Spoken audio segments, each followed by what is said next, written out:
Olá a todos, sejam bem-vindos ao canal Pleiadianos e nosso encontro semanal aqui no programa Mitologado. Estamos falando sobre mitologia japonesa e hoje nós vamos falar de Inari Okami.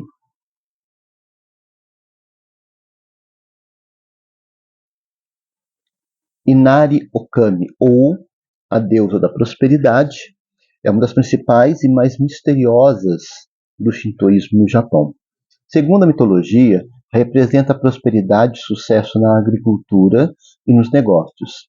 Inari simboliza o Kami, Deus, protetor do cultivo de arroz, garantindo abundante colheita, sendo considerado patrono dos agricultores e comerciantes.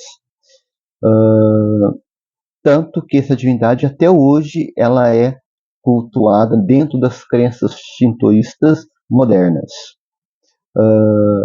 Existem mais de 40 mil santuários e altares dedicados a Inari no Japão.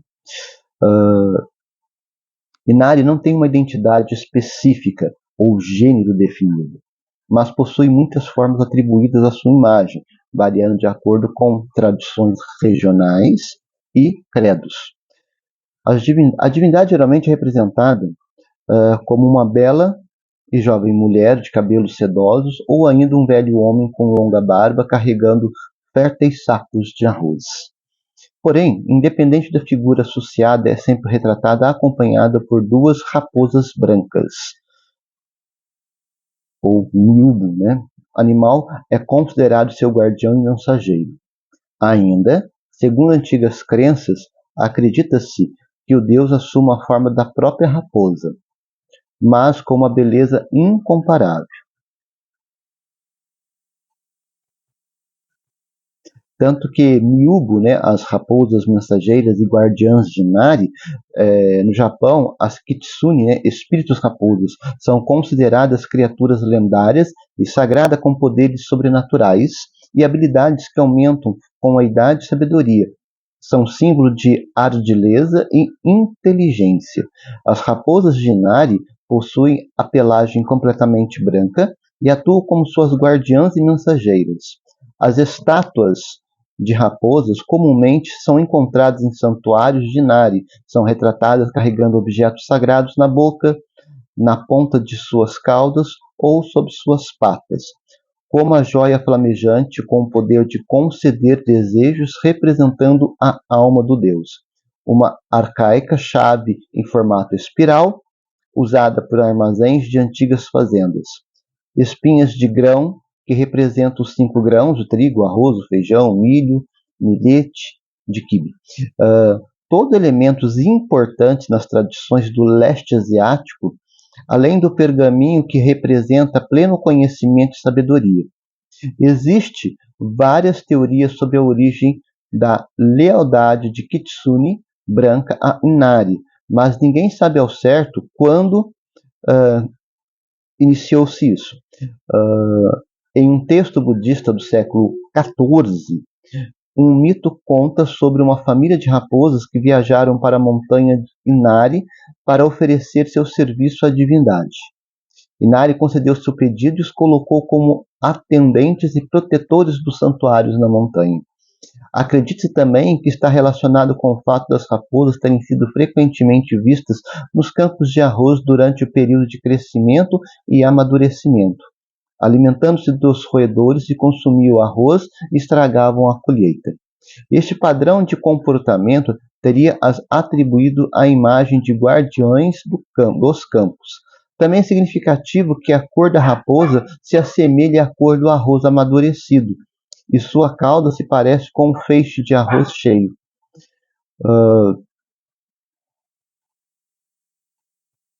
Quanto à origem do mito de Inari, exatamente, né, como divindade, que não dá para exatizar, né, dar uma data muito acertada, mas é mais ou menos de 711 anos antes de Cristo, em um santuário nas montanhas de Inari. Foi fundado um marco de início da devoção. Apesar dessa aceitação, alguns estudiosos encontraram artefatos datados no final do século Quinto, que sugere que o povo nipônico há muito tempo prestava tributo a Inari como deus agrícola. O primeiro registro escrito de Inari foi encontrado em uma escrita de 892 depois de Cristo, conhecida como Ruijo Kokushi. Nesta escritura, a palavra Inari estava altamente relacionada ao transporte de arroz, o que levou os estudiosos a acreditarem que daí tinha originado seu nome. O nome Inari deriva da palavra Ine, que significa muda de arroz, podendo ser traduzido como transportador de arroz. Acredita-se também que muitos outros deuses possam estar diretamente associados com a origem de Inari, ou também que Inari seja a junção de várias outras divindades. No período Heian, a adoração a Inari se propagou rapidamente por todo o território da Terra do Sol Nascente, por todo o Japão, adentrando também a região budista. A fama e reputação do deus continuaram a crescer, chegando ao imperador Suzaku, que, crente em Inari, orou por ajuda e orientação em tempos de rebeliões, atribuindo a ele o sucesso ao superá-las, aumentando ainda mais sua influência. Durante o período Edo, o culto a Inari ganhou bastante força, tornando-se também deus protetor dos ferreiros e guerreiros. O povo começou a rezar para Inari e se referir a ele como uma divindade de sorte, fortuna e prosperidade. Capaz de realizar desejos, isso desenvolveu ainda mais à medida que a economia japonesa crescia, de modo que, no período Meiji, Inari era considerado o deus que cuida das finanças e da indústria, uma posição que ainda detém para muitos até os dias de hoje. Bom, e quanto às raposas mensageiras? Qual é o conceito delas na cultura japonesa, As raposas, conhecidas como kitsune, desempenham um papel crucial na mitologia e nas tradições sociais da deusa Inari. São considerados seres místicos, possuindo habilidades sobrenaturais, inteligência aguçada e uma ligação especial com o mundo espiritual. Essas criaturas fantásticas têm um lugar cativo no folclore japonês, frequentemente retratadas em contos, lendas e cerimônias religiosas. Kitsune são vistos como mensageiros e guardiões de Inari, transmitindo suas bênçãos e orientações aos humanos. Eles são considerados intermediários entre o mundo divino e o mundo mortal, facilitando a comunicação e protegendo os santuários dedicados à deusa. Essa função lhes confere o status e reverência e respeito na cultura japonesa, onde são tratados com admiração e cautela. As crenças nos poderes de Kitsune é profunda e multifacetada. Eles são frequentemente associados à capacidade de se transformar em seres humanos, assumindo formas que variam de homens e mulheres a crianças.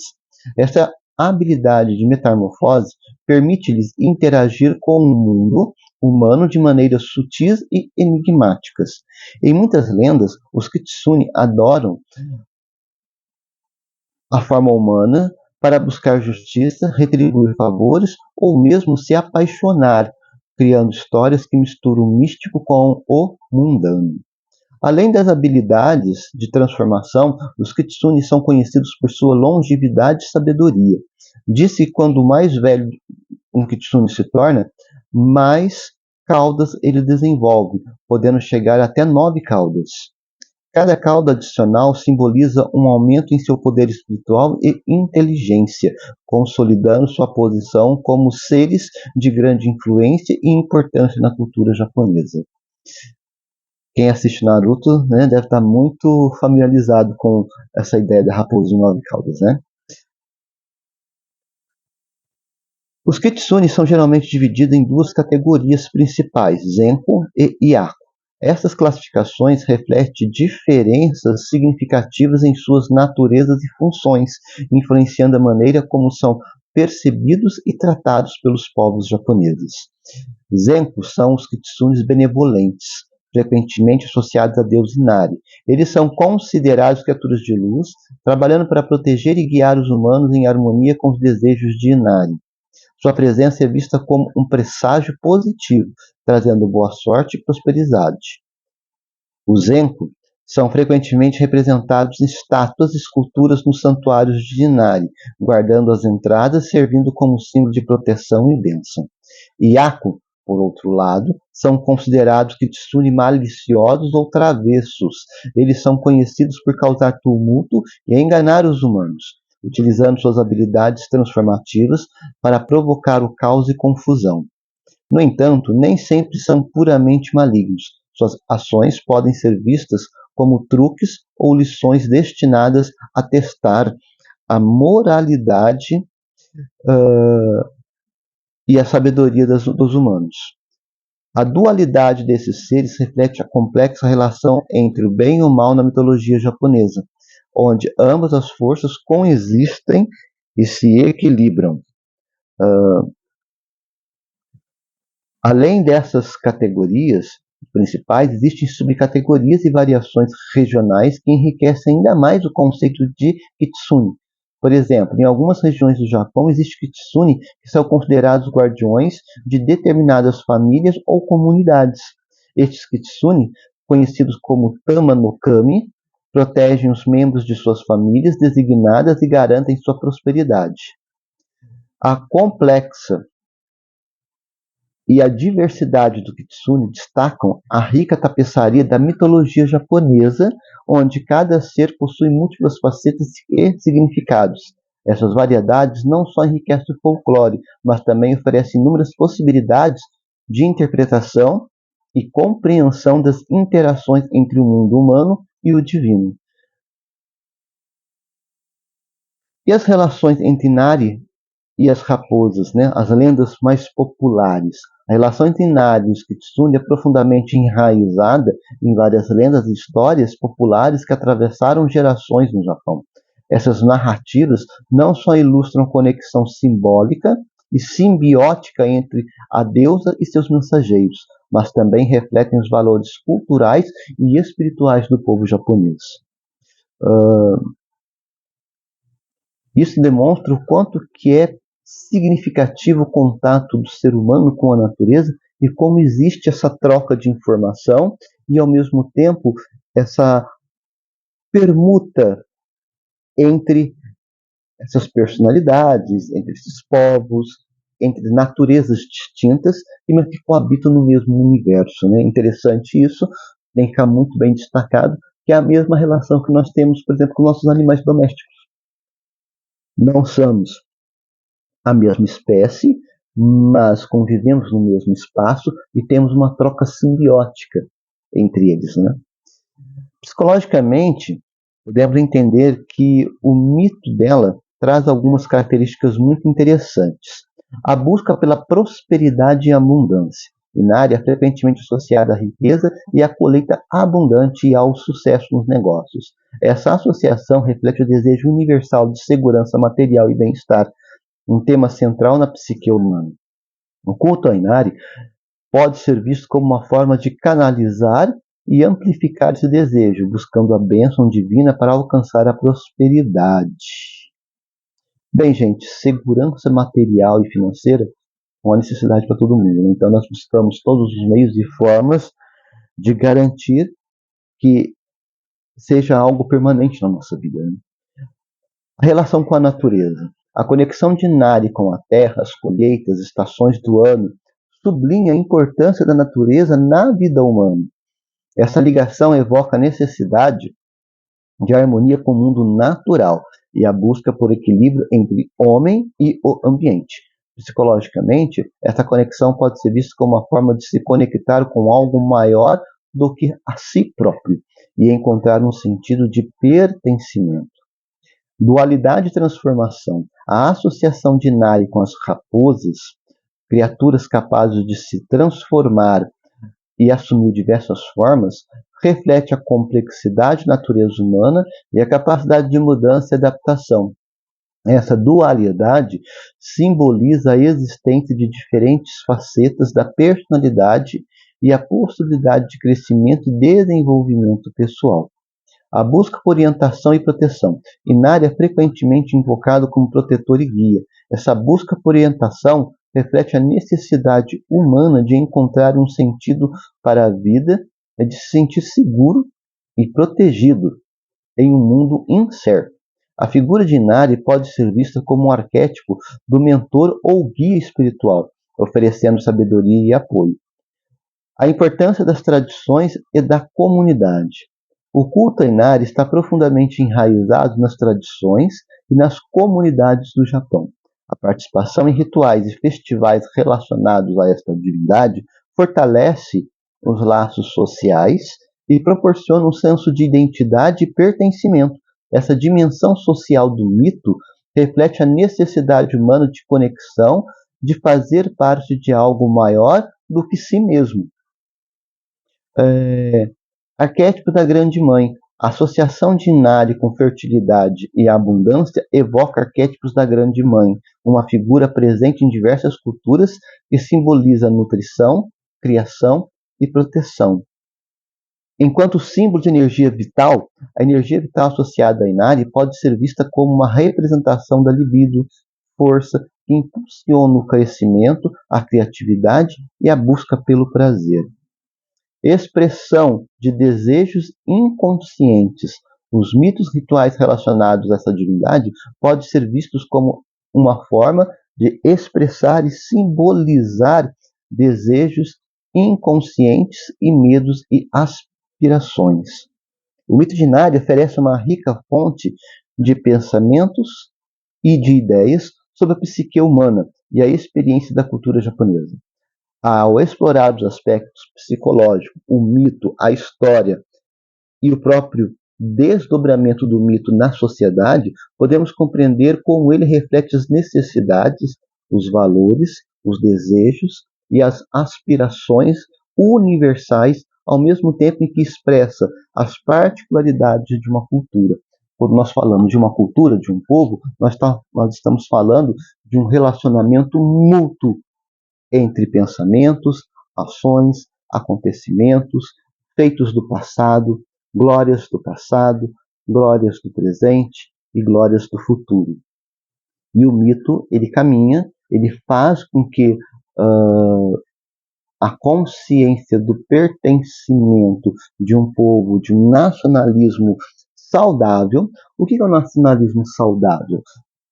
O nacionalismo saudável é aquele que congrega todas as pessoas como um único ser, como uma única sociedade, e juntos trabalham no bem comum, né, nessa sociedade, para o sucesso coletivo, onde todos são alvos, por excelência, da felicidade, do sucesso, do contento.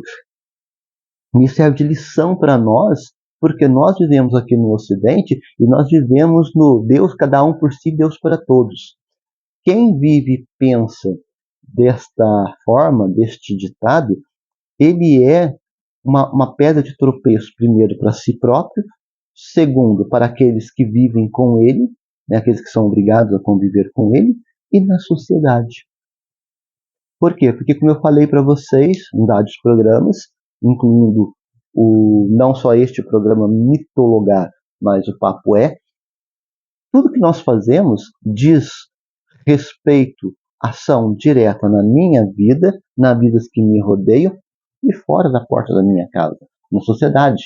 Portanto, é crucial, aliás, já deixou de ser crucial, né? É quase que uma ordem entender qual é o meu papel na sociedade como ser ativamente produtivo e estar esta produção em favor de uma sociedade melhor, de uma sociedade mais justa.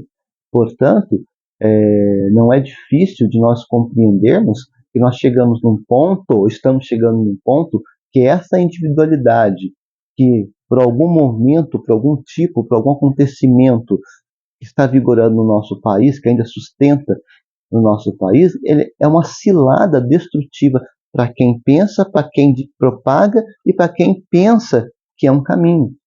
Meritocracia, essas rupturas de pensamento progressista político, social, econômico, científico, essa ilusão de moralidade, religião, que querem andar de mãos dadas numa sociedade, isso não existe. Por quê? A lei, eu costumo dizer, né, o que é legal não é moral, o que é moral não é legal. Por quê? Tem coisas que a lei me permite fazer e que muitas vezes é imoral, principalmente aos olhos da religião. Mas o que me dá o direito, de fato, de ser e existir como ser humano? A moralidade ligada a uma religião ou a legalidade constituída de um país? É óbvio, gente, a legalidade constituída de um país. É a lei vigorada que me garante o ir e vir, a minha liberdade, o comprar, o vender, o trabalhar, o receber o salário pelo que eu trabalho, ter férias, 13º, poder viajar, comprar casa, comprar carro, ter filhos, colocar filhos na escola, cobrar educação, saúde dos governos. Então, é a lei, não é uma moralidade, ainda mais uma moralidade alicerçada na religião. Isso é particularista, isso é de cada um. Existe uma coisa que nós temos que entender, que é uma boa ética. O que é boa ética? Saber o que é certo do que é errado e conviver com o certo, lutar pelo certo e não a moralidade, porque a moralidade é comprada. Por exemplo, eu não, suponhamos que eu sou contra roubo. E quando eu falo roubo, eu não falo somente o roubar o leite do supermercado, eu falo a caneta de um órgão público, o dinheiro de um sistema público, uma coisa da casa de alguém, roubar de si próprio. Então você começa a compreender que essa questão do roubo, dependendo do significado, é, ela ultrapassa a questão da moralidade, ela vai para a lei ética. Por quê? Porque quem é ético, ele luta pelo bem. Ele luta para que as coisas aconteçam de maneira saudável, não só para ele, mas para todo mundo.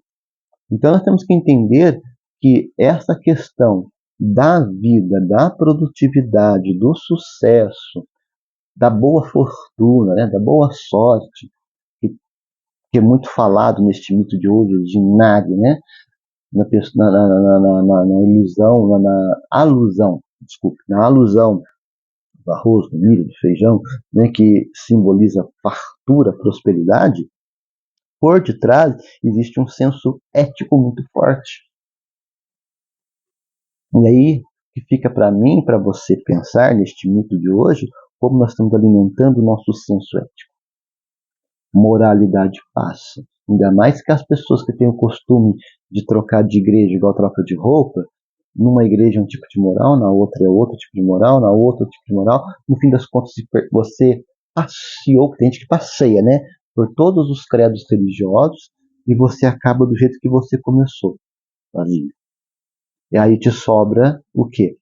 Ou uma alienação total das coisas, você não sabe de nada, ou um extremismo cego absurdo de um lado, ou um lado permissista, né, demais de outro.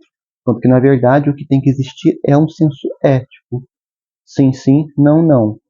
E esse sim, sim e esse não, não, ele tem que ser dado na voz da abundância, na voz da prosperidade, na voz da longevidade das coisas, e não no breviário daquilo que eu acho e entendo como importante para mim. Lembre-se, o que é importante para você pode não ser para outro.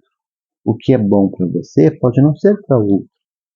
Agora, quando nós divulgamos dentro de um senso ético verdadeiro, o que é bom para um é bom para o outro. Por quê? Porque ele está julgando de maneira ética, não pela moral, não pela religião e muito menos por extremismos. Extremismo só serve para dar voz para gente louca. Como diz o Leandro Carnal, não toque tambor para louco dançar, porque você pode se estrepar com isso. Na verdade, alimentar loucos é uma coisa que ninguém deveria fazer, porque a loucura deles causa consequências, e essas consequências podem bater na nossa porta. Na verdade, quase sempre bate, né? É que nós, às vezes, nós somos tão sem vergonhas que nós preferimos esconder o nosso patrocínio diante de certas situações não muito legais, em favor de uma imagem fabricada, moralmente aceitada, fabricada, e que não leva a nada. Não tem prosperidade, não tem alegria, não tem felicidade, não tem fecundidade, né? É só ladeira abaixo. Então, o mito de Inari ensina para nós também esta pegada de olhar para a nossa vida de maneira ética, mas de uma maneira ética que seja fecunda, que seja profícua, que ela seja multiplicativa, não que divida, não que subtraia, não que haja perca. Porque se há perca, tem coisa errada aí, gente. Precisamos rever pensamentos e atitudes. Afinal, nós vivemos para a abundância, não para a sofrência, como eu falo.